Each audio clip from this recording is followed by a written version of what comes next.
Oh, I have one of those. Okay, and tell all the people to do that. For sure. Are we good to go? Ready to go? All right. Stand by, here she goes. All right. They told me to use my teacher voice, so can you hear me?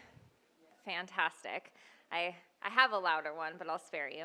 Uh, Good afternoon, everyone. I hope that you're feeling energized and inspired after eating and then connecting with such powerful agents of action in our community. As we transition into our afternoon sessions, it's a privilege to introduce our next speaker, Dr. Jeff Tees, Acting Provost and Executive Vice Chancellor of Academic Affairs at PCC. Dr. Tees is no stranger to the world of higher education, with over 23 years of experience that span a variety of roles.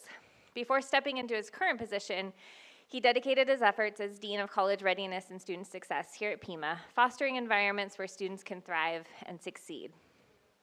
Dr. Tees holds a Bachelor's of Arts in Secondary Education from Arizona State University, Master's of Arts in Education from Northern Arizona University, and a Doctor of Philosophy in Higher Education from the University of Arizona. His commitment to education and student success is unwavering. With a focus on the student success, teaching and learning, accreditation, and data analysis, Dr. Tees brings a wealth of knowledge and experience to his role. Moreover, Dr. Tees has been a fervent advocate of our climate action and sustainability efforts here at Pima. His support has been instrumental in making today's event possible, embodying the spirit of community, awareness, empowerment, and action towards a sustainable future. Please join me in welcoming Dr. Jeff Tees to the stage as we look forward to his insights and leadership in guiding our conversations today. Thank you. Thank you, Crystal. Outside voice. Everybody hear me in the back? All right, good. What an incredible day. First off, I want to thank Crystal and the team that's been a big part of putting this on. So if you could just stand real quick if you've been part of putting today's event on, please. You can never get kudos enough. Kudos to all of you and our external partners that are part of today. When I was asked to provide some remarks for the afternoon, the first thing I did was I need to find some data. I like data, I like evidence to have conversations around. They don't make the decisions, but they should be an important part of the decisions. And I know that's a part of the challenge of climate action and sustainability, right? Which data are we following? This is one that I came across. It's from the Lancet Planetary Health Survey, a little over 10,000 children and young adults aged 16 to 25 back in 2021. The key pieces here for me when I came across this were the two circles to the far right. The idea of being worried and extremely worried, right? 59% of the students in that population were worried or extremely worried given the topic of climate change and the impact on functioning. I had a conversation at home with the family. My wife and I have three extraordinary young children that at the time of this survey would have been part of this population. And so we're proud of all the efforts, they've put into their education. And so, two of them actually have degrees with a focus on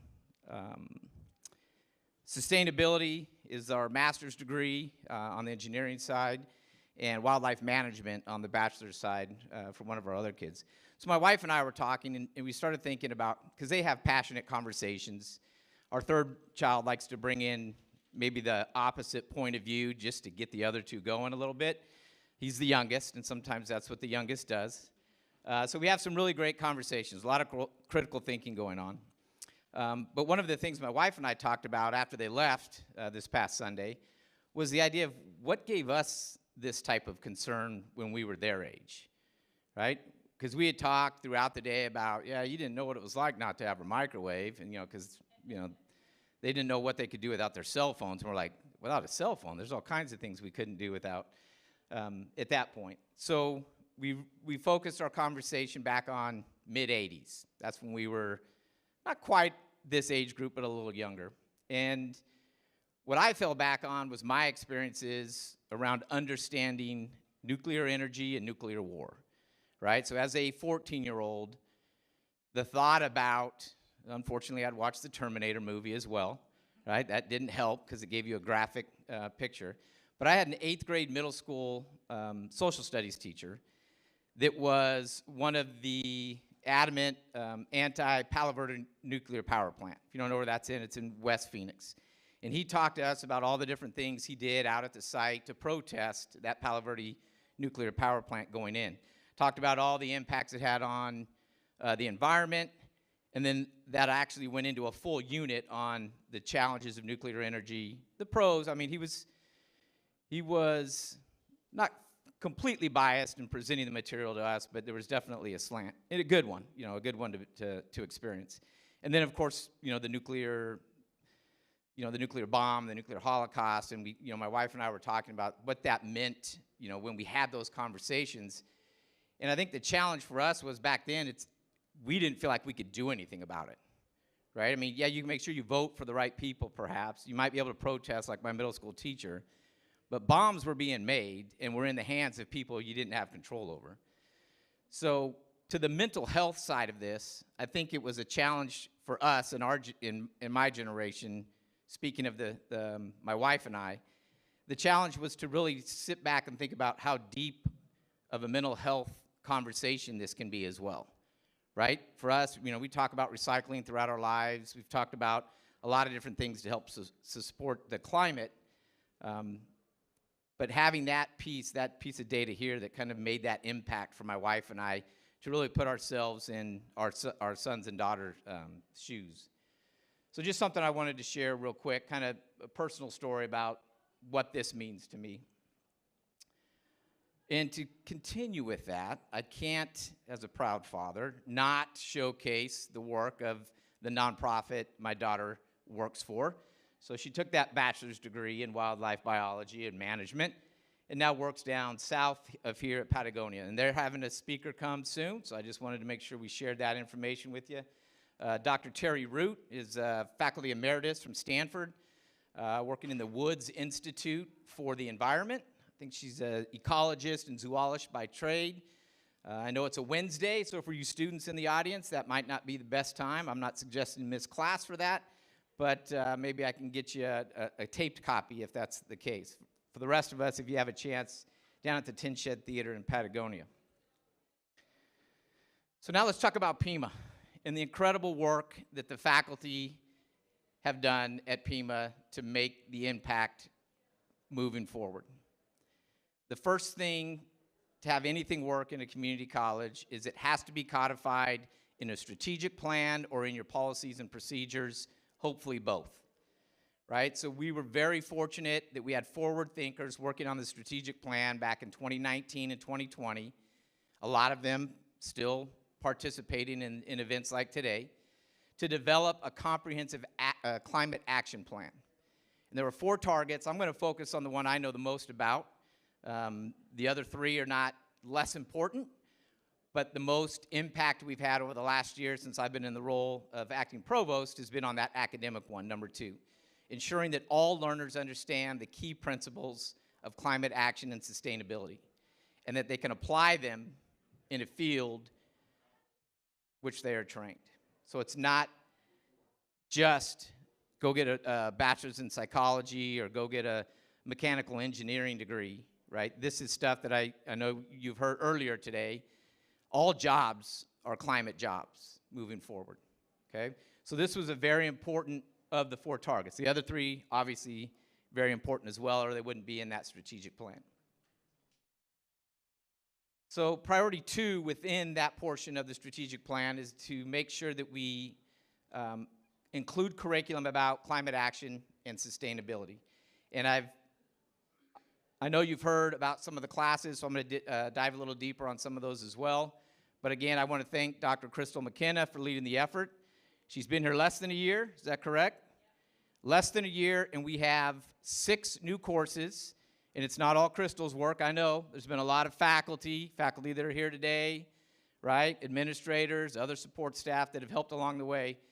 Because if you're new or you're not, you haven't worked in the higher ed sector, getting curriculum to change is like a U-turn for an aircraft carrier, right? Right? Not a jet ski. It doesn't happen that quick. It takes a bit of time. So 6 new courses. Okay, that's a modest, yay, hey, kudos, 6 new courses. The real winner here is the fact that the faculty were able to get 5 of those 6 to be designated as general education curriculum. We have been trying for years in higher ed to do things what we call contextualizing courses, right? So we'll take a course, say a statistics course, and we'll contextualize it around a theme. But that's one faculty in one semester, maybe two. This is setting courses in stone that meet the gen ed requirements no matter what your degree is, right? You've got 2 science courses. You've got social and behavioral science courses. You've got humanities and arts courses. You have sociology courses. You have courses that are titled CAS, Climate Action and Sustainability, that count for your gen ed core requirement no matter what program you're in. That is amazing. So again, kudos. Let's give a hand to Crystal and the team. If you're a part of that, that's just incredible work. Additionally, you know, the events like today and the work that Ellie and others in the Teaching and Learning Center have done to bring this topic to faculty and staff across the college, imparting the sustainability learning opportunities at events and also the virtual learning communities as well. And as I mentioned, obviously the gen ed redesign, but they're taking that even to a statewide level with what we call our ATFs, right? The ATFs that we like in education. They're the articulation task forces. Right? So right now there's a statewide group, ATF for math. So all the colleges and the 3 state universities get together to talk about math. To be able to have a conversation that focuses that same statewide conversation on sustainability is an incredible next step. So having that articulation task force is important. And last but not least, we're working on the Center of Excellence. Our Dean of Science, Emily Halverson-Otts, and the Science Division, faculty, et cetera, are working hard to put up a Center of Excellence in science, and this will be a core component of that Science and Engineering Center of Excellence. So again, academically, students moving forward have some great opportunities to have essentially a contextualized gen ed core curriculum, regardless of what their program is, in climate action and sustainability. I don't know, 25 years in higher ed, I don't know that we know how impactful that's going to be, right? For those that might have gone to college and it's been a while, this is huge. This is a game changer. So extremely proud of the efforts of the faculty that have been able to put this together and, of course, manage our systems to make it happen. So here's an example of one of those. I'm thinking of signing up for it if I can get Friday mornings off in the fall. I think it's at West Campus, though. There's a Tuesday, Thursday, I think, and a Friday only, hybrid.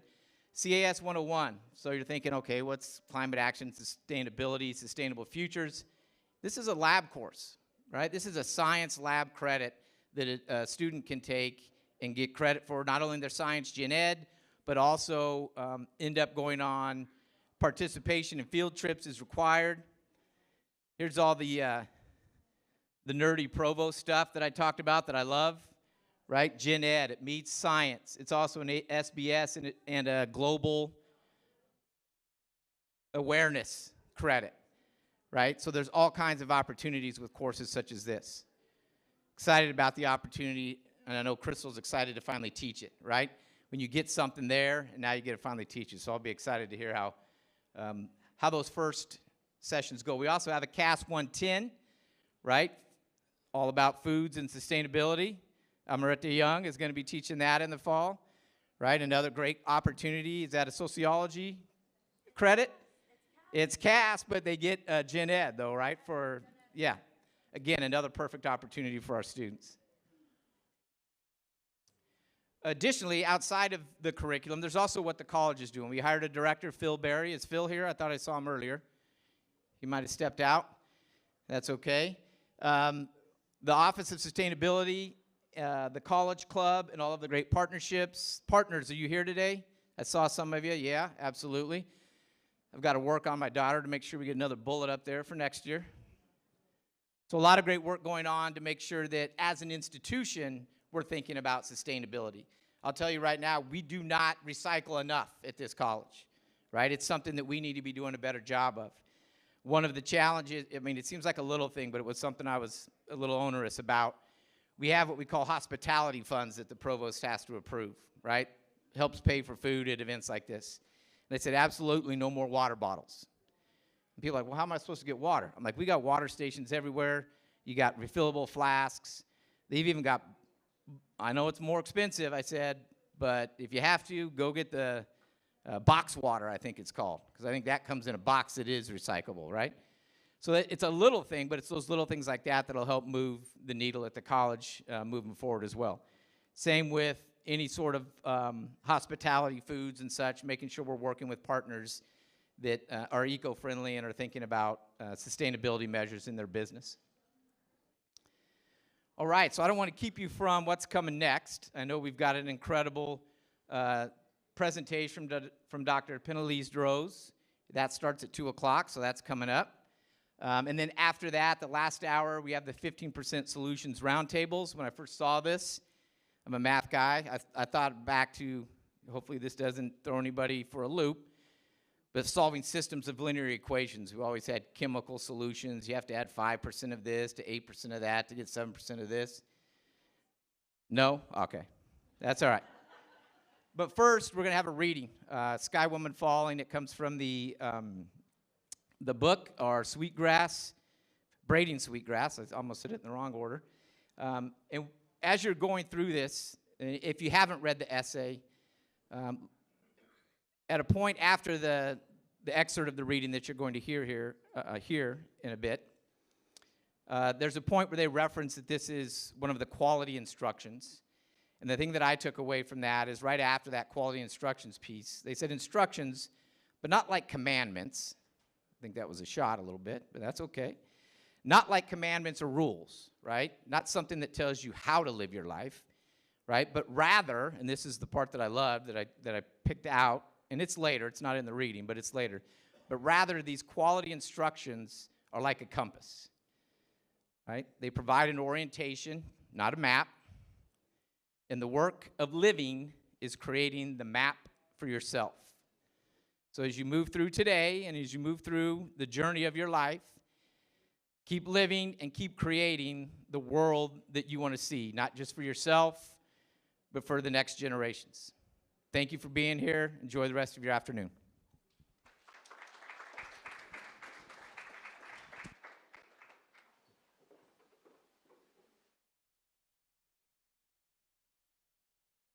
Thank you, Dr. Tees.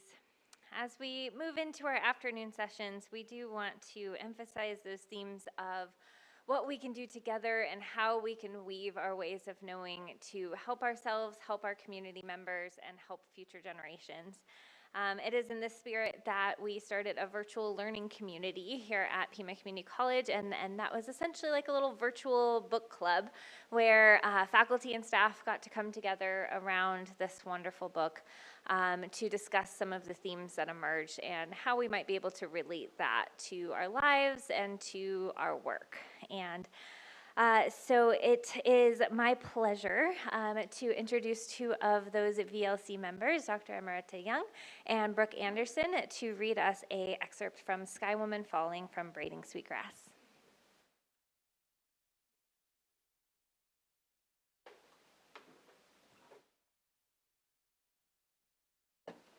Hello, wonderful people. You can hear me all right? Great. So yes, my name is Tiffany Amorete Young, and this is my wonderful colleague. Brooke Anderson. Again, I teach writing and humanities classes at Pima Community College. And Amarete teaches Sociology, climate action, and sustainability, and I also oversee African American studies. Happy to be here. So we're going to begin a reading. It is a creation story titled Sky Woman Falling. in winter, when the green earth lies resting beneath a blanket of snow, this is the time for storytelling. The storytellers begin by calling upon those who came before, who passed the stories down to us, for we are only messengers. In the beginning, there was the sky world. She fell like a maple seed, pirouetting on an autumn breeze. A column of light streamed from a hole in the sky world, marking her path where only darkness had been before. It took her a long time to fall. In fear, or maybe hope, she clutched a bundle tightly in her hand. Hurtling downward, she saw only dark water below. But in that emptiness, there were many eyes gazing up at the sudden shaft of light. They saw there a small object, a mere dust, mote in the beam. As it grew closer, they could see that it was a woman, arms outstretched, long black hair billowing behind as she spiraled toward them. The geese nodded at one another and rose together from the water in a wave of goose music. She felt the beat of their wings as they flew beneath to break her fall. Far from the only home she'd ever known, she caught her breath at the warm embrace of soft feathers as they gently carried her downward, and so it began. The geese could not hold the woman above the water for much longer, so they called a council to decide what to do. Resting on their wings, she saw them all gather.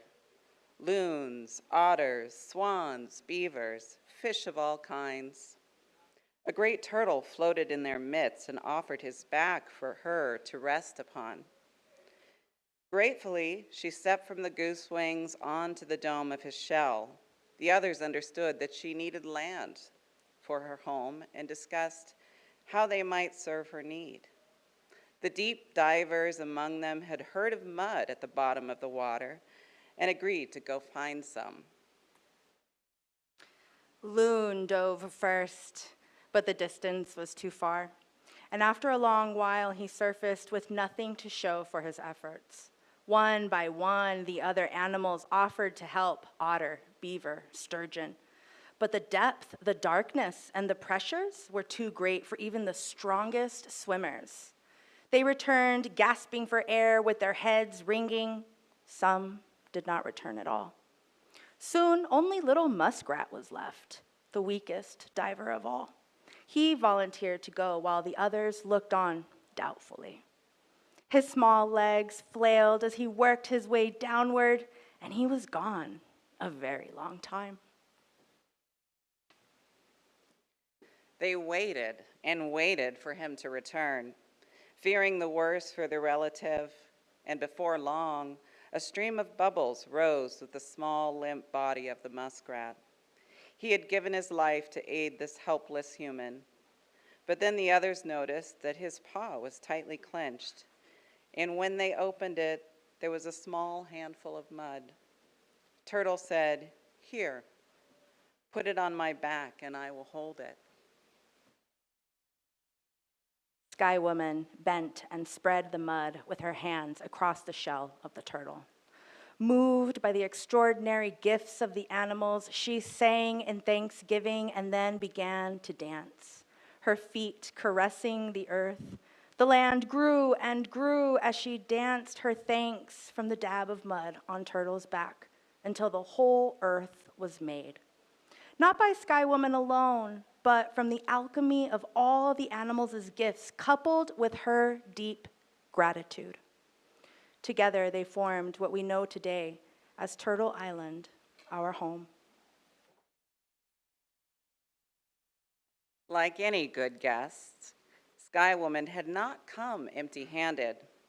The bundle was still clutched in her hand. When she toppled from the hole in the sky world, she had reached out to grab onto the tree of life that grew there. In her grasp were branches, fruits and seeds of all kinds of plants.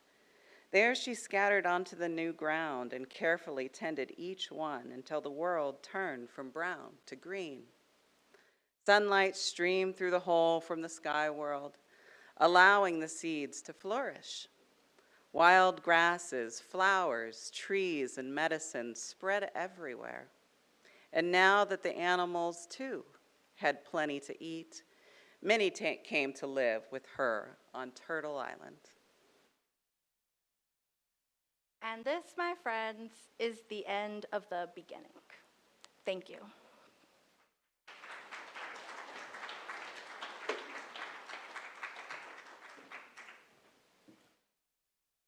Thank you for sharing your energy and your space with us, Amrit and Brooke. As we continue to immerse ourselves in the vital conversations and explorations of today's Climate Community Day, it's my honor to introduce our featured guest speaker, Dr. Penelise Droz. Dr. Droz, who brings to us not only a wealth of experience, but also a deep commitment to collective future building. Dr. Penelise Droz, Anishinaabe and mixed European descent, is a mother of 5, power building and curriculum coordinator with NDN Collective, and a founding board member of Sustainable Nations, an Indigenous regenerative community development organization. She has worked in Indigenous engineering and regenerative development for over 20 years with the vision of the redevelopment of thriving, ecologically, culturally, and economically sustainable Native nations. She's a natural builder and lover of all things dirt, moss, lichen, and fungi. In today's talk, Dr. Droz will explore the profound connections between resilient science and Indigenous ways of being, offering insights into how these can serve as a foundation for our collective efforts in building a more sustainable future. She will delve into the critical concepts of land justice and healing, illuminating the practical applications of these ideas in our own journeys towards sustainability. As we gather here at Pima Community College, committed to enhancing awareness, building community, empowering action, and connecting with resources for a sustainable future, Dr. Droz's message is both timely and pivotal. Her expertise and experiences promise to enrich our understanding and inspire our actions as we navigate the challenges and opportunities of creating a more just, sustainable, and resilient world. Please join me in warmly welcoming Dr. Penelise Droz to the stage.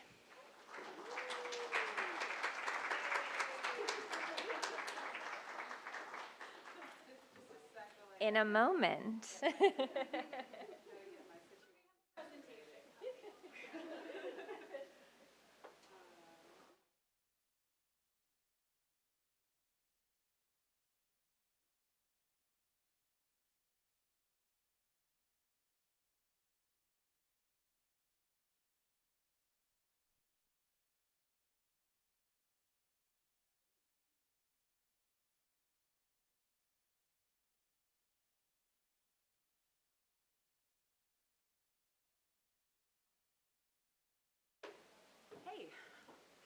Hey!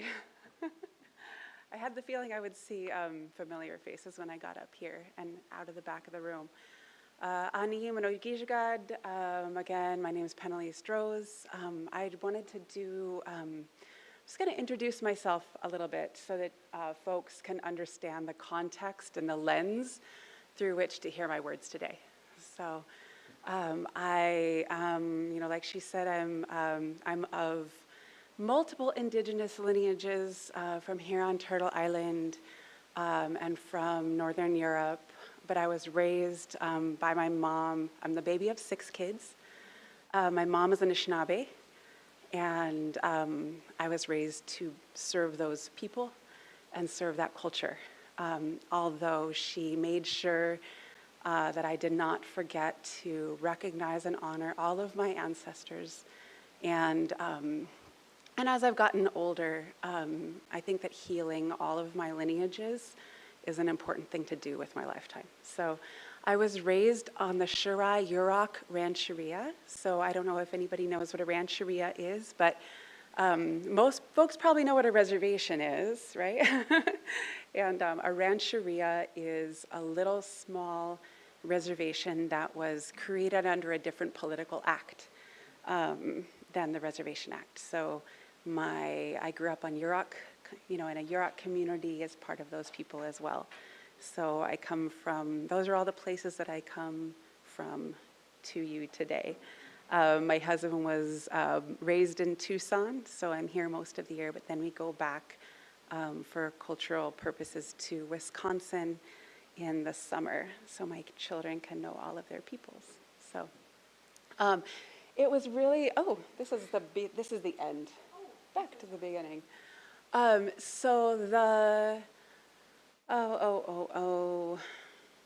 Just a second, let me remember what I was going to say. Yes, it was really great. So when my friend talked to me about Pima and the reading of Braiding Sweetgrass, it was wonderful to hear. So Robin Wall Kimmerer, we share culture. The creation story shared here is also a story I grew up with. So that's very sweet. And my mom also, when Braiding Sweetgrass first came out, my mom bought a copy for her grandchildren and said, if you ever want to know me, read this book. Because my mom is a plant person and a scientist of a sort. And yeah, so it really was impactful. And my mom is almost 80 today. So anyway, just to share those things. So, so the little arrow. Yeah, okay, cool. So the thing that I wanted to share first, that the thing that got me into science is I was a young teen and I started learning about physics.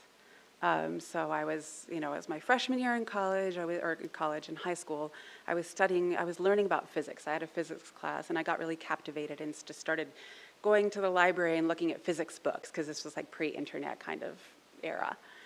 And the thing that captivated me about physics was the alignment with my tribe's creation story. It was profound. The creation story, the ways of seeing the world, the alignment with physics was profound. It blew my mind and just completely captivated me into physics and science. And so I just wanted to share that as well. And then it ended up translating into environmental science and, all of the different, engineering, my different other backgrounds. So not a lot of, I don't know, I think that that's a good thing to share to give some folks some context as well. Science is a study of creation, and indigenous living is a study of creation with a sort of a different set of values applied. So let's see, I'm gonna try the clicker. There we go.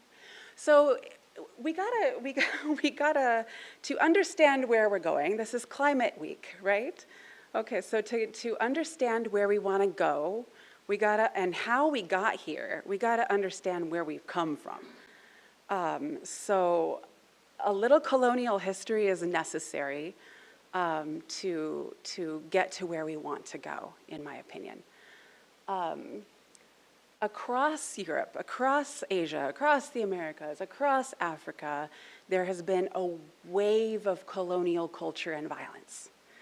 In a past life, I worked in international indigenous human rights when I was very, very young, kind of poured myself into that kind of community. And I got to meet indigenous folks from all over the place, indigenous folks from Europe, indigenous folks from Africa, indigenous folks all over the place, because we have representation at the United Nations. And so we have indigenous peoples, and all of our diversity have a seat at the United Nations. That was, fought for and struggled for by our peoples and our ancestors. So, and the thing that I thought at that time was I really do feel like the majority of the world's cultures are not colonial cultures. I feel like colonial cultures are actually, this is my opinion, as is everything I say here, are a pretty strong minority. But the values they operate under have resulted in all of this wildness and spreading all over the globe, right? So indigenous people from Europe also were removed from their land relationships. Their community connectivity was intentionally harmed. Their land-based values were intentionally harmed. Think Inquisition, dig in, and there was strategic degradation of traditional economies, strategic degradation of collective communal economies, and enforced economic dependency. So these are the things. This is the recipe for colonial power and control, And these things were strategically and thoughtfully enacted by colonial cultures on indigenous peoples worldwide. And they still are. Yeah. So, the world that we live in today, with our, I come from a design lens. My last scientific sort of academic training was in engineering. So I was trained in engineering, and I see things through a design lens. When I think of designed systems, I think of economies. I think of governments. I think of our transportation infrastructure.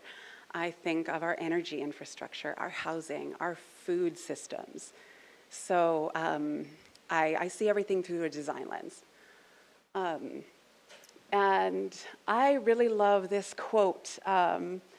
So the definition of design is the intentional shaping of matter, energy, and process to fit a perceived need or desire.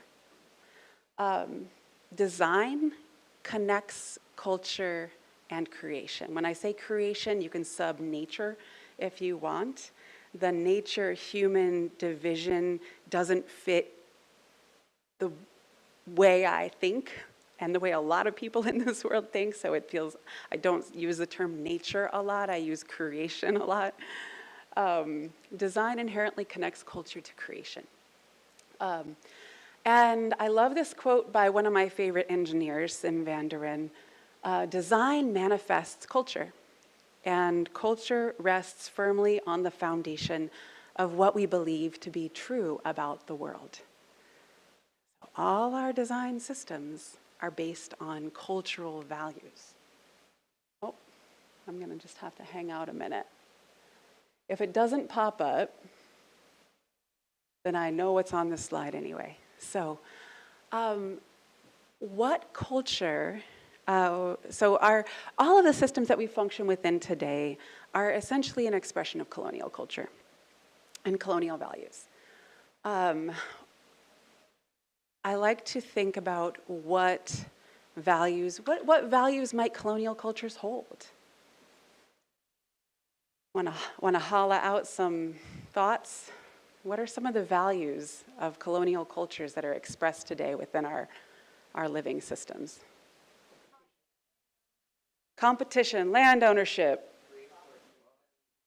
resources as commodities, individualism, yeah. What was yours? Money! Yeah. One more time? Control. Yeah, so, and this perception that if you can take it, you have the right to. You don't have to live within a homeland ecology. You can go places and take stuff. And if you can, then you have earned the right to. It was really fascinating. I used to teach, again, my academic background is pure science. It's just pure science, but I was asked by Cal Poly Humboldt to teach through our Native American Studies program for a while. So I did teach college for a while, about 5 years. And it was super fascinating to see how we won. We can take it was really like a deep value of a lot of students. It was really amazing to just work with that value conflict. It's really, it's stunning, And so, yeah, my words aren't gonna pop up here, but so it's good. I encourage people to think about how colonial values show up in how we get food, energy, water, our systems of how we provide for ourselves. What colonial values are underneath the way we get food, energy, water, housing?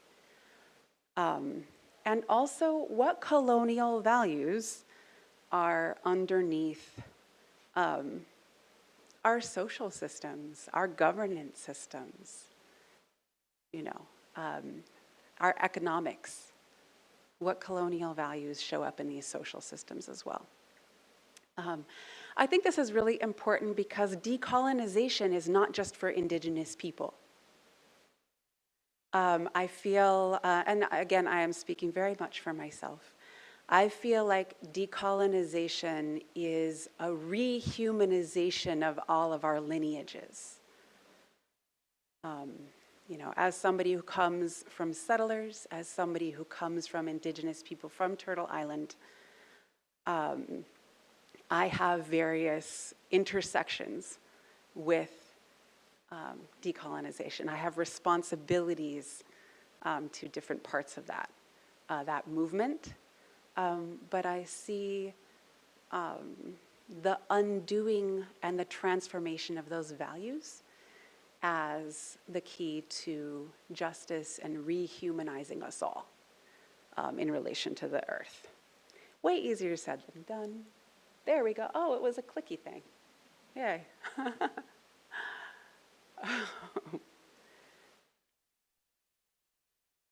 So in my past work, I ran an organization for a number of years called Sustainable Nations. Can you tell I'm a child of the 90s, sustainability. We did grassroots DIY, but then we also built up and we were doing indigenous nation scale training and development in renewable energy, natural building, ecological wastewater treatment. We did food sovereignty work before the indigenous food sovereignty movement really took off. And so we just sort of stepped back off that one because other folks were handling that really beautifully.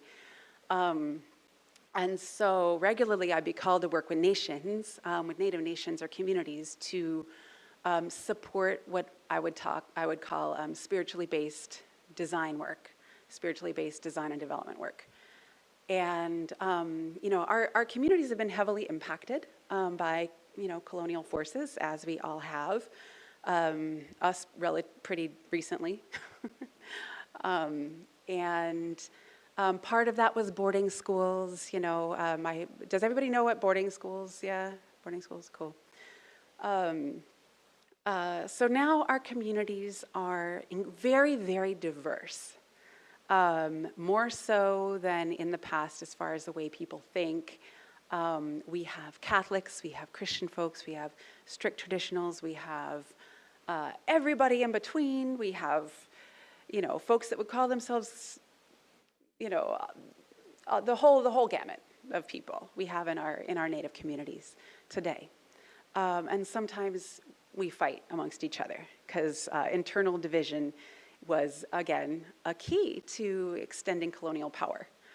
So we're all recovering from all of this stuff today. But when we do spiritually based, community-based, culturally based design and development of good infrastructure, I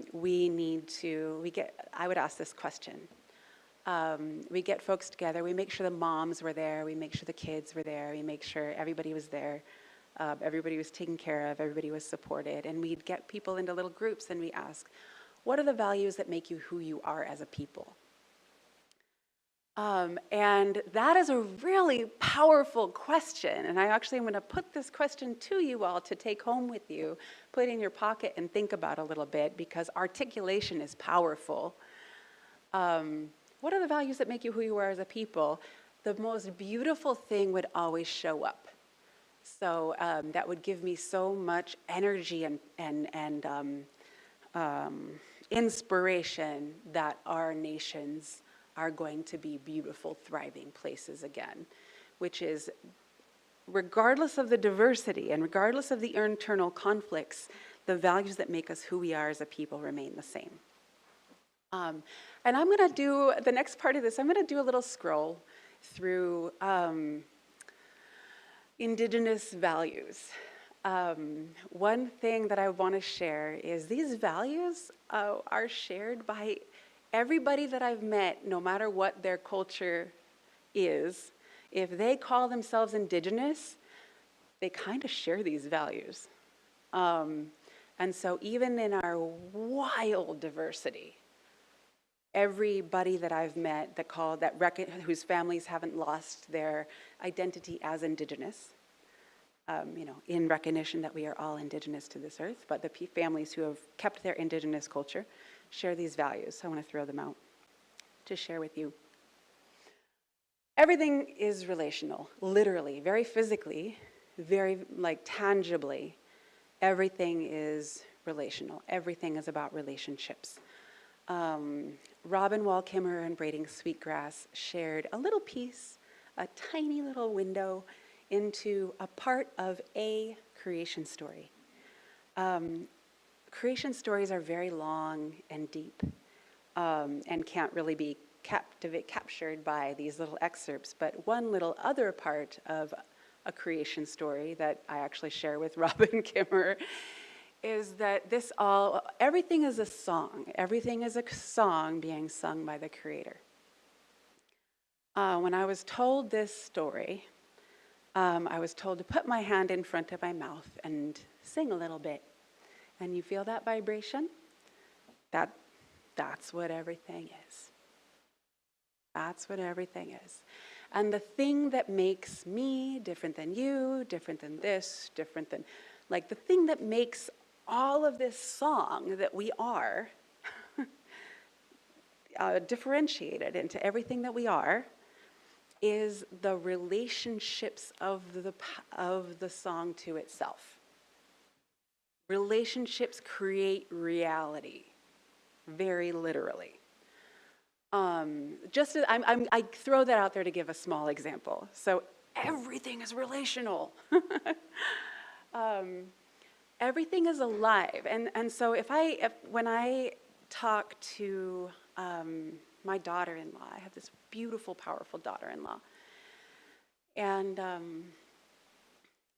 who was not raised with her Indigenous culture, and when I think of like the thing that really sets aside Indigenous frameworks from colonial frameworks, I feel like we know for ourselves that everything's alive. You know, when I grew up, my mom did not tell me what to believe.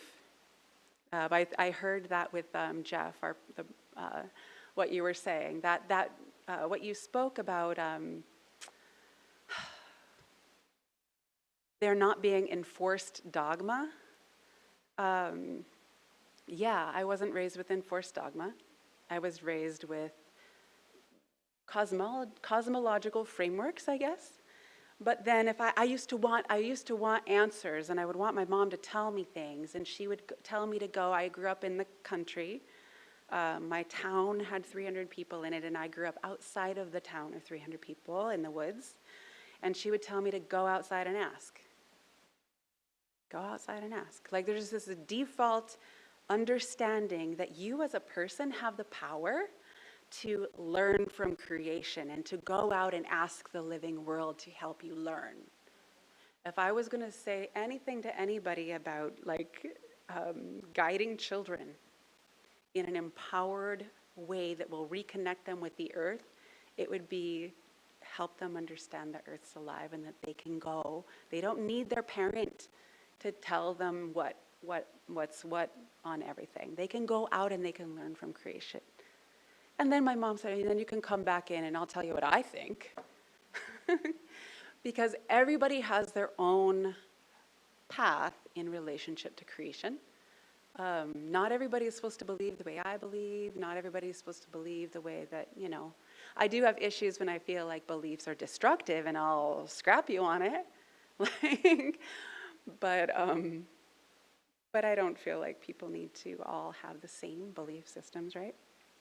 Our purpose is to learn to live in a good, harmonious way in our relationships with creation. So if you think about the song, you can sing you can just make discord happen. Your words are powerful, your actions are powerful, your prayers are powerful, your intentions are powerful. And you can cause a lot of harm. You can create discord in the song. Or you can create harmony. And so there's, a big focus of like learn to live in a good, harmonious way. That's our purpose, is to learn. And also our relationships. And so for us, relationships, there's always this thing. How are you being a good relative? Are you being a good relative? How are you being a good relative? Understanding that relationships are responsibilities. And that's the other big thing that I think differs from, I have learned as I've grown, as I grew up and went outside of my native community and was like, ran smack into colonial American culture, that, yeah, that there's responsibilities are not necessarily the first thing in colonial cultures. Rights, but not responsibilities. And for us, it's responsibilities and relationships. And time. These relationships and responsibilities extend forward and backward. Time is not, we're part of time. And we see ourselves in relation to time in that kind of a way. Land is everything. Land is the soil.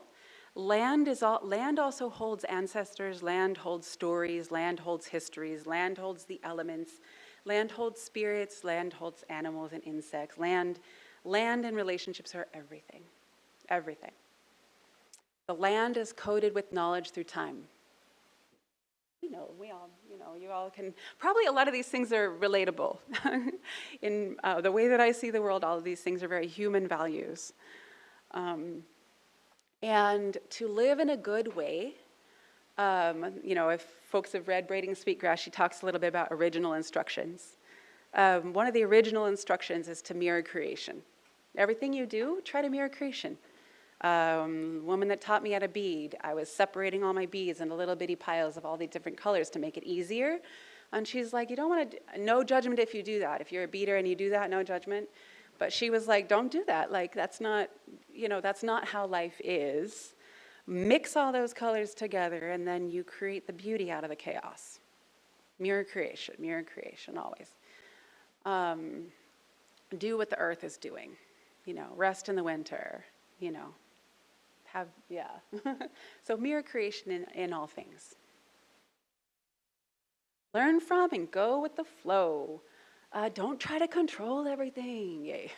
So all of these values are carried through stories. That's how these values are carried. Not a lot of times have I heard people literally say these values out loud, but they are carried through culture stories. That's why culture stories are important. So we have stories about how antagonistic, excessively interfering relationships with creation lead to hardship. Don't take too much. Don't try to control things. You can't know everything. Don't think you know everything. I really love Wendell Berry. I see him as a really wise settler. He has this beautiful quote about how do we behave knowing that our knowledge is incomplete? That's a very Indigenous value. How do we behave knowing we don't know everything, right? Boundaries are important. You're not supposed to know everything, go everywhere, be in everything. Like, boundaries are important. Be respectful, I had a student one time get really upset because I was trying to share that there are some uncontacted tribes in South America, and so there's uncontacted tribes in the middle of the woods, and then there's the contacted tribes that sort of live around them and try to protect them. And carry messages back and forth. And then there's so there's these concentric rings. And I was trying to share that, like, just sharing that there's uncontacted tribes. And he said, but what if I want to know?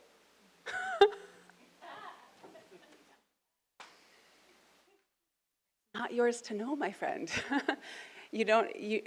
Nobody gets everything all the time. It's like, oh my goodness. Yeah, it's just wild being a teacher. You hear all of the things. And so you just got to get deep into your empathy and your heart and try to, speak powerful truth and with empathy and generosity to the person. Whew. Boundaries and responsibilities are critical. Greed and mistreatment of others always leads to downfall. All of our tribes have stories about when we fucked up, when we made some big mistakes, and we had to remember and change. And a lot of the times it had to do with greed. So generosity and reciprocity. Sharing is vital.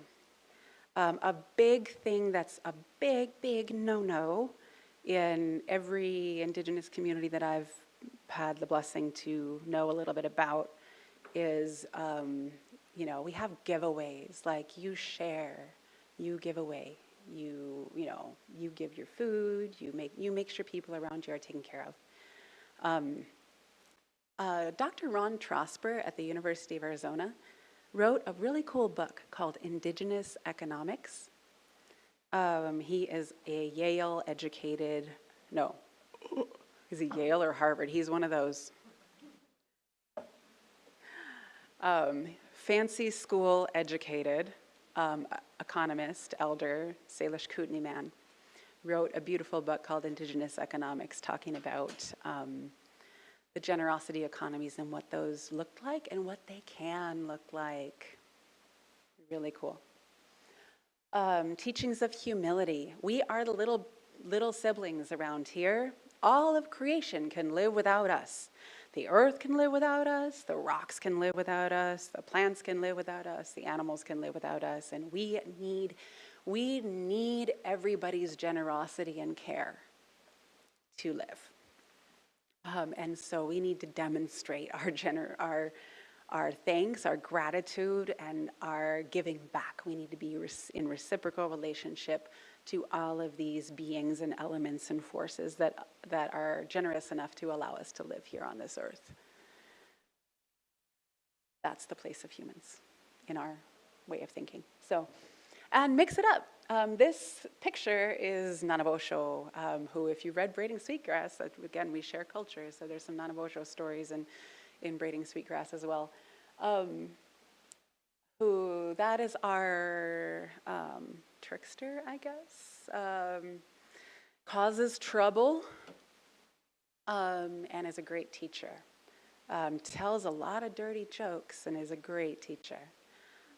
So most cultures have like a coyote figure, like a troublemaker who mixes things up, and then big learning comes. So change, chaos is a teacher. New knowledge is always available.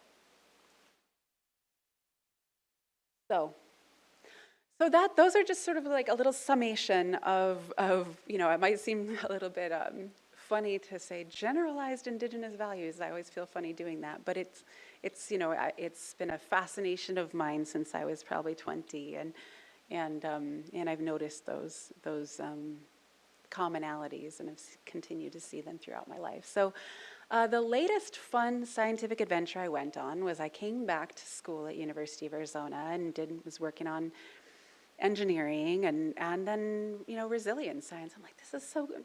Just science and our cultures just keep getting closer and more aligned.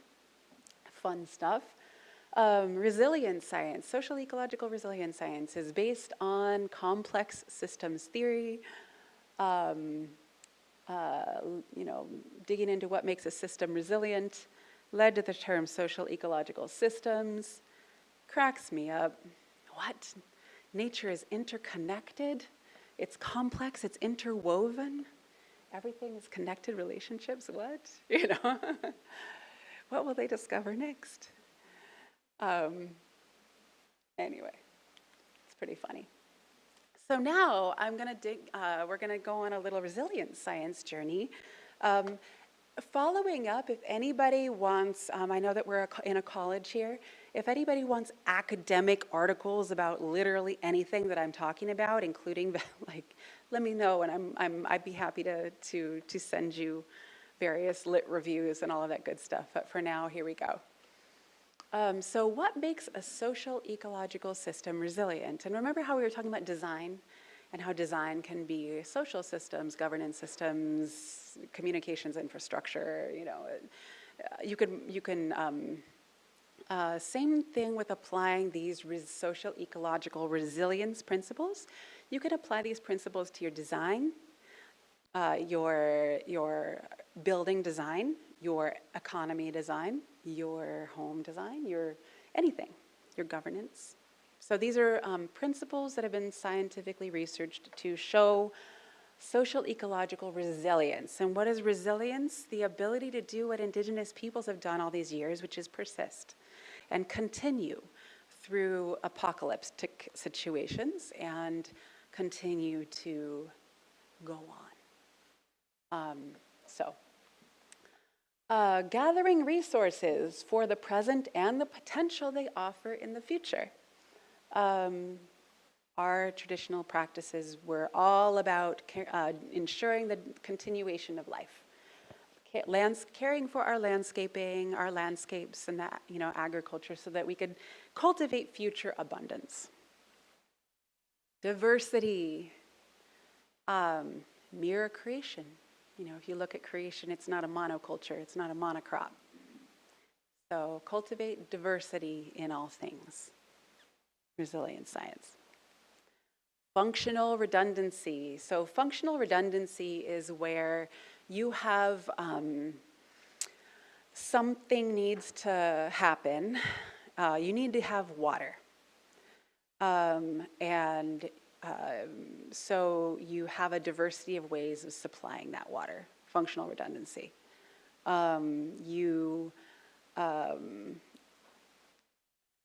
Everything, you try to have it serve multiple purposes. And for every purpose, there are multiple things serving that. Or for every need, multiple things serve that need. So that's functional redundance. Also shows up in diversity, mirroring creation. We study how plants and animals go on. There's a lot of functional redundancy if y'all are into ecological science. Care of energy, energy efficiency, energy recycling, aligns with our values of understanding our boundaries and don't take too much. Waste is dishonorable.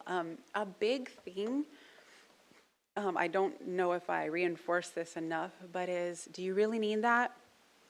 That's a big indigenous value. Do you really need that? Really need that? You sure? You really need that? Okay, all right then. Mixing it up. Mixing it up is part of resilience science too. They encourage folks to design, if you want to design a resilient system, you design it to have just enough stressors, just enough shocks, just enough to build resilience. Not too much. You think about raising a little child, right? If you're raising a little child, and if that child is never stressed, that child is not going to grow up to be a strong child. But if you stress that child too much, and if that child doesn't have love and connection and then food and shelter but love and connection, and that child doesn't have enough, if that child is too stressed, then the child also grows up not very strong. And so you want to have just the right amount of stress to develop, good, strong people, plants, animals, earth systems. And also incorporation of newness, new energy. Bring design systems, including governance, social systems, to bring in the new. And then have this nice, stable foundation that it can reflect on. A way of incorporating that new knowledge into the way things are. I think of, my sons who are adults now, were lucky enough to be able to do, they had a coming of age ceremony. And in their coming of age, they are sent out to learn from creation. They go fast. They go fast for 4 days out by themselves. Because they remember, the little children remember that they're part of creation. Little children, like 3-year-olds, 4-year-olds, just these spiritually wise, they'll channel some stuff. Always listen to those 3-year-olds, those 4-year-olds. They know some stuff. And then we learn to incorporate society, and then we have this magical time of like teenagehood again, where our synapses loosen and open up, and all of a sudden we can change our minds, but we feel really chaotic. And I always talked about it like it's like a butterfly. Like 13 to 16-year-olds are like caterpillars that they built a cocoon around themselves, and then they liquefy inside. Like the cells that were their eyes are now like nothing, like they're just liquid. But it's like magic creativity at the same time. And so they feel all chaotic, but they're also like magic too. Anyway, and so then right when they start coming out of that chaos era, like 16 to 18, they kind of put themselves back together again and, seeing about what kind of butterfly am I going to be in this world? And then we remind them of their source. We send them out to their mama, their other mama. So their mama sends them out to their other mama, their big mama, the earth, to learn something and bring it back. And but they have their stories, they have their cosmologies, they have their elders. So they're not just sent out to figure it all out. They have some foundation. Design for mosaic. I'm using these resilience science terms just so you can recognize them, and if you're reading about this kind of thing, are patchy and networked. Design systems in patches that are networked. You can apply this to your garden, to your agriculture, to your community, to your economic practices. This is not globalized capitalism. This is bioregional ecosystem-based economies that are linked and networked. For example, design your systems like this. Resilience science says cultivate connections and relationships. See how it's kind of like beautiful to to read scientific literature and to be reading these things. Just cracks me up. Cultivate connections and relationships. Be community-centered. How are we being a good relative? How are we being a good relative to? It applies to how are we being a good relative to that mountain I'm living on? How am I being a good relative to my community? How am I being a good relative to the soil I'm growing food in and with? Increase edges and intersections. A lot of these things, are sort of related to each other. I mean, this is also related to diversity. But very literally, what's kind of beautiful, and I encourage you to go out into the world and check this out, the intersection of different ecologies.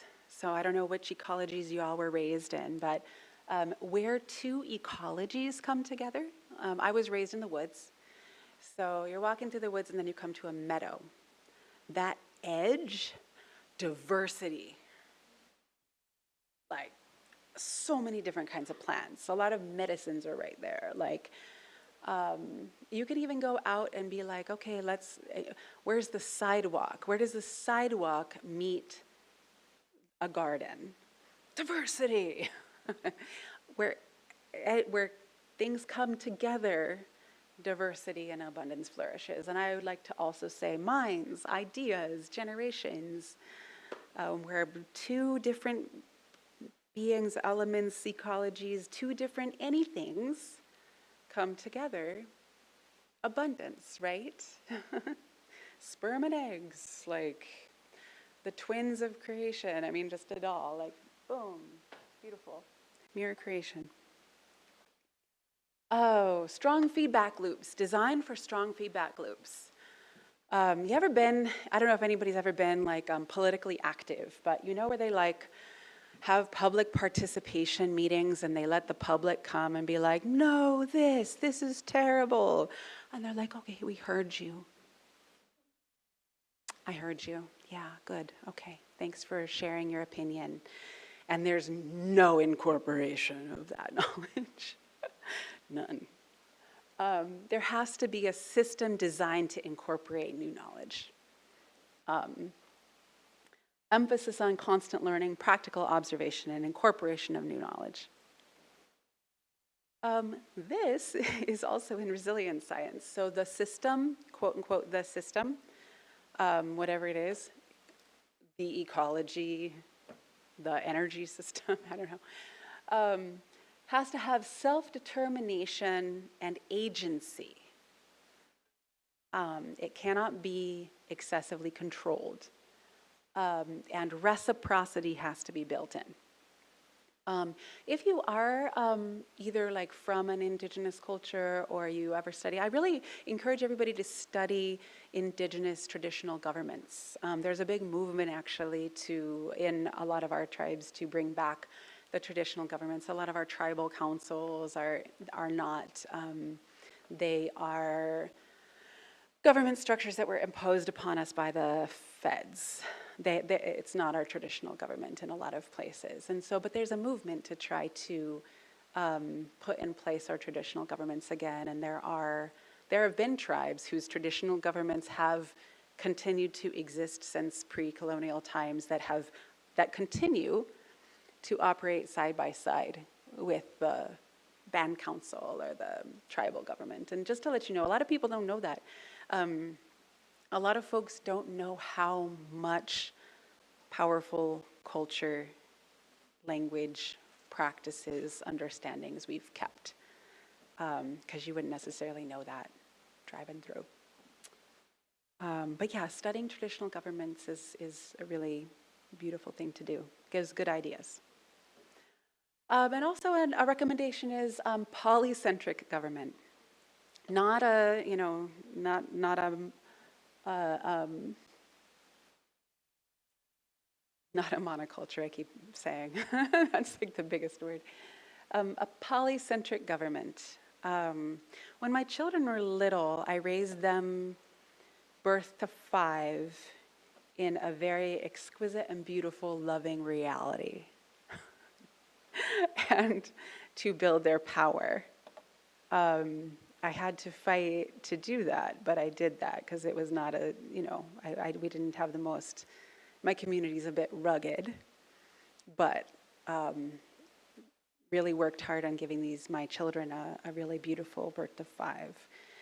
And then as they grew up and they started to ask questions about, well, why is this that? And why is this is horrible. Like you grow up and you go outside and you're like, why? Why is like, well, a lot of the people that are making these decisions that are causing, some of the first thing that they were saying were the clear cuts, the first things that the children notice, the things in their immediate reality. My children were noticing these like clear cuts on the mountainside and herbicide spraying and stuff like that. Why? Well, the people that are making those decisions have no relationships with this land or us. And a lot of the people making these decisions live way over there. How can people that live way over there know what is good for us over here? They don't. And so it's our job to teach them and tell them and so empower the children. Polycentric governance with broad participation. So the relationships are obvious. The relationships are obvious, where governments have no relationships with the land and the people, there's no incentive to be in good relationship. So traditional governance models are great. So, where do I land here? I just encourage further learning. And further imagination. I do want to say that Indigenous folks and their homelands are inseparable. It's really hard for me to try to explain that to folks that were not raised with that, but I know that probably you can feel it in your hearts as a human. I'm here, my husband, again, I'm here on O'odham land. When I came here as an Indigenous person, I went out to the mountains and I introduced myself. And I did not expect to stay here, so I introduced myself to the land and the ancestors and everybody that was in This was before I met any people, and shared my intention in this land. And then, because that's sort of what we do, you know, as Indigenous people, we go and we introduce ourselves to the land, to the ancestors, and then I learned my intersection point as a plant person, I'm also a plant person, was to just study the plants and study the medicines, because all of the ecological knowledge that we have of the Sonoran Desert is because of Indigenous people here. And then because of the kind of work that I do, I started working for O'odham people. Like, how am I if I'm going to be here, how am I going to be helpful? Like, how am I going to be helpful for O'odham people? How am I going to be helpful for the ecology here? How am I going to be helpful as a guest here? That was my approach. And Indigenous understandings offer really strong critical teachings. It's about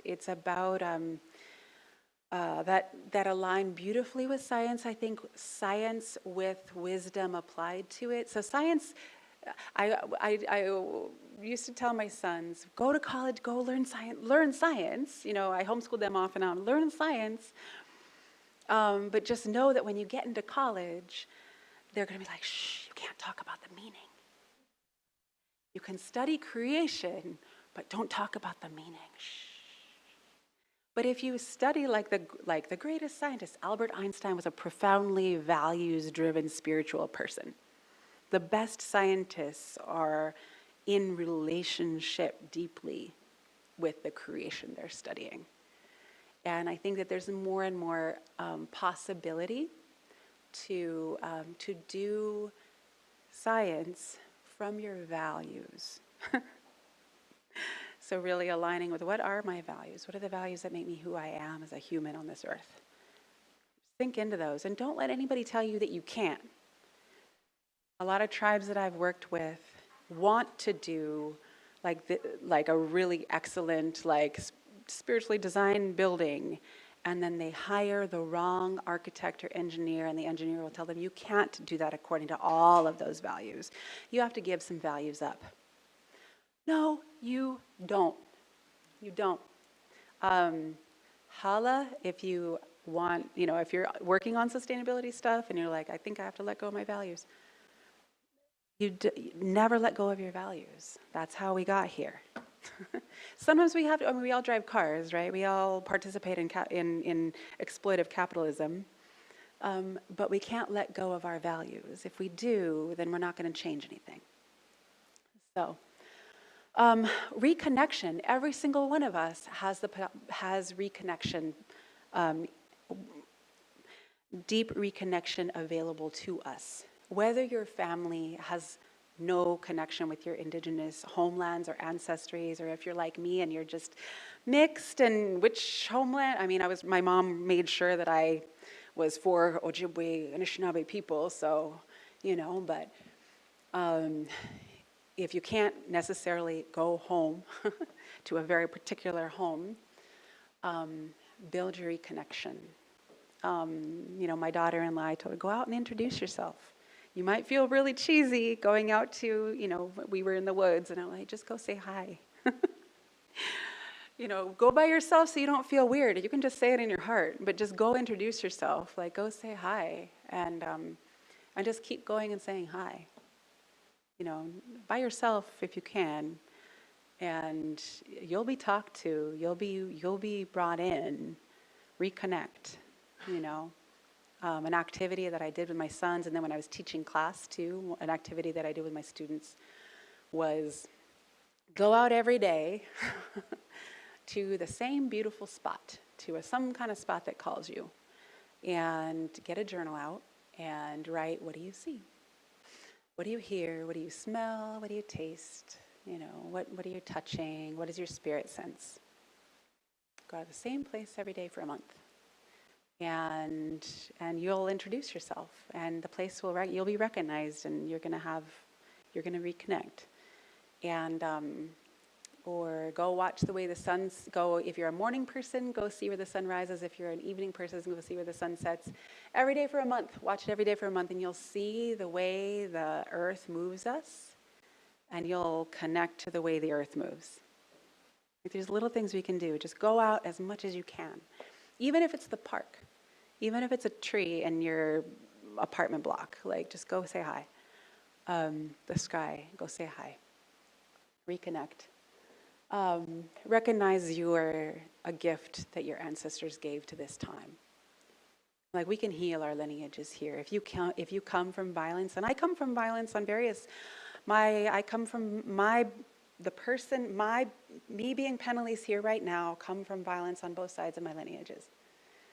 You know, and a lot of us come from violence on many sides of our lineages.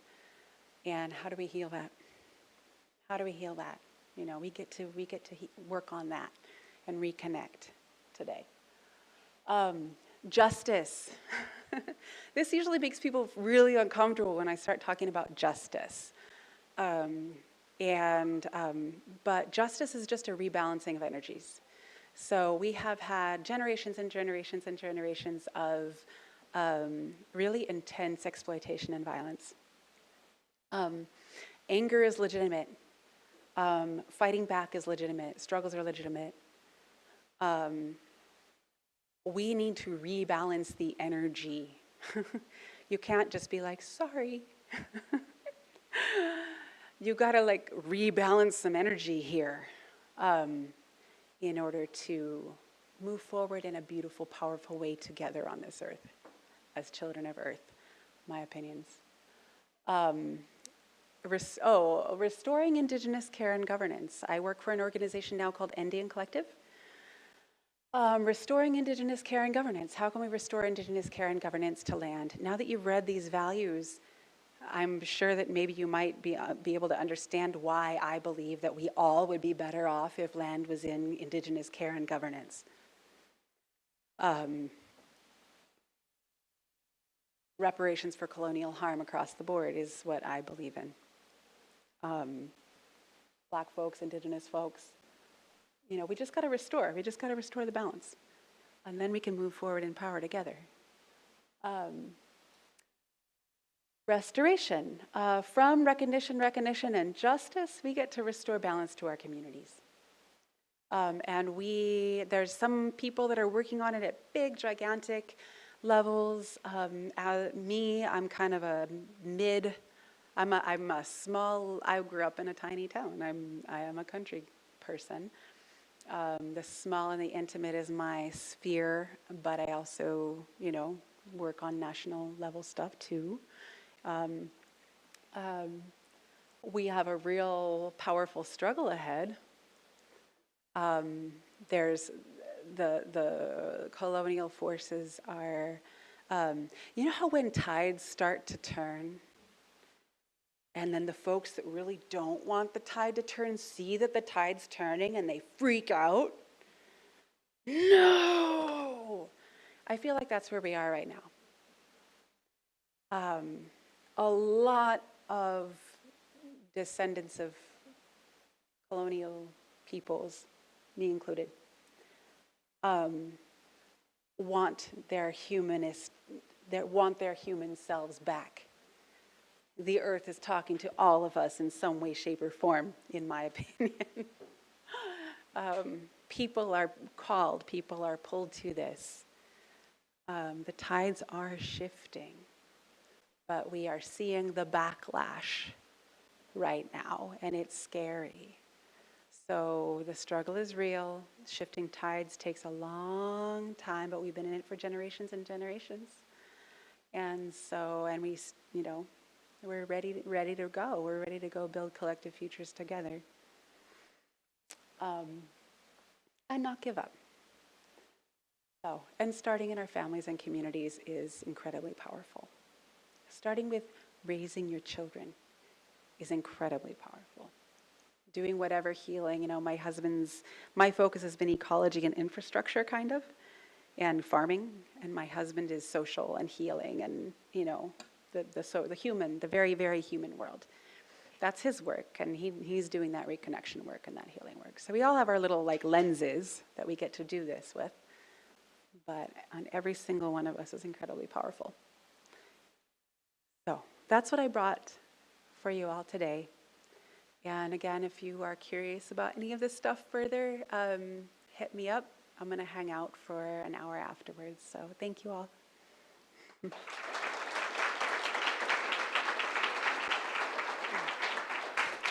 We have just a few moments. Would you mind answering a few questions if there are any? Perfect. I'd like to open it to the floor first for students, and then we can then take other questions as well. Do any of the students in the room have any questions for Dr. Penalise? This is where we have an 18-second wait time. Absolutely. I'm a member of the Tohono O'odham Nation. I just wanted to thank you for the work that you're doing, and thank you for your presentation. You mentioned that you're working with O'odham, and we are kind of in that need right now. Unfortunately, we don't have very much representation at the level that you're at right now. So thank you for that work, and thank you for your presentation today. And I see a couple of other Indigenous students out here, and when you mentioned, do you really need that? I'm sure a lot of us recognized our grandmother or heard our grandmother or heard our mother. Do you really need that? So thank you for the work that you're done. In my language, we don't have a word for thank you. We say anya anya apchil. We say jorashatawasum hoikot, and it means may Creator have mercy on your soul. Thank you. Thank you.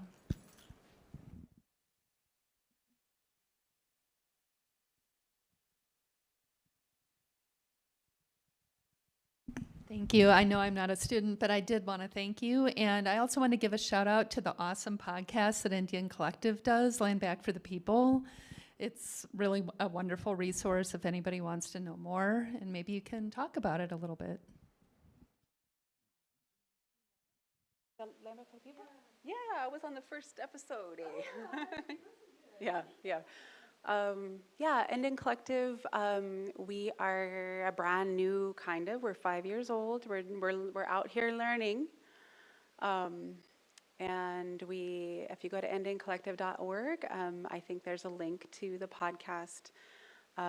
We tried to cover, land back work. We tried to cover just the healing work that people are doing, the resistance to colonialism work that people are doing, and get voices out there into the world. So check us out. We have time for one more. Baby. So you talked about that you don't get to know everything and you can't know everything, but you also mentioned that we should be constantly learning and there's always constantly new things to learn. So where is the line between knowing too much and not knowing enough? Yeah. Good relationships. Good relationships.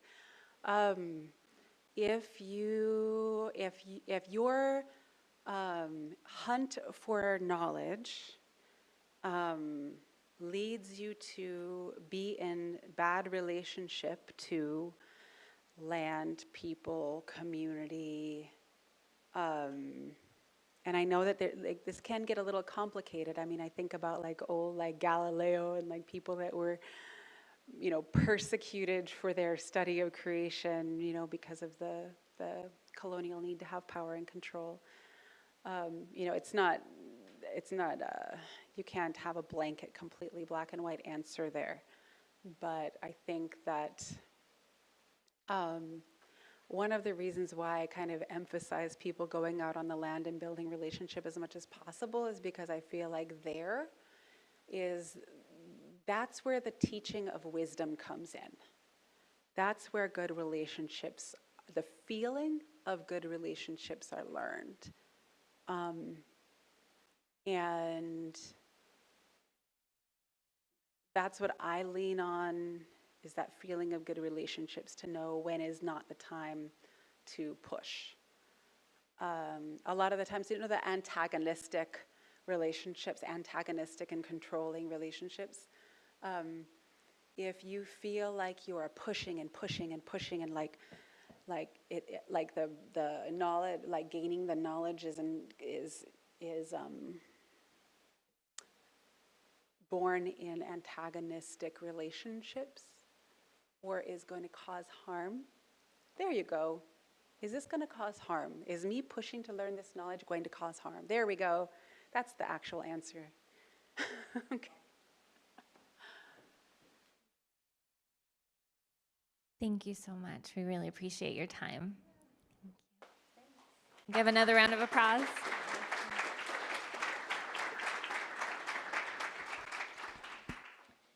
At this point, this is just a logistical thing. We are also going to be shutting down the Zoom and the PCC TV as we transition to our next session. So this next session is going to utilize the roundtables. I know some of you are kind of turning in multiple different ways to try to look forward here, and we are going to utilize the tables as our discussion pieces here. So we're heading into our very last session. Thank you for being here today. These are our solutions roundtables. So as we navigate towards the end of our Climate Community Day, I invite you to reflect on this experience. We've engaged in ideas that have stretched our imagination, challenged our perceptions, and inspired us to envision a more sustainable and just future. Now it's time to pivot from inspiration to action in our next session, the Solutions Roundtables.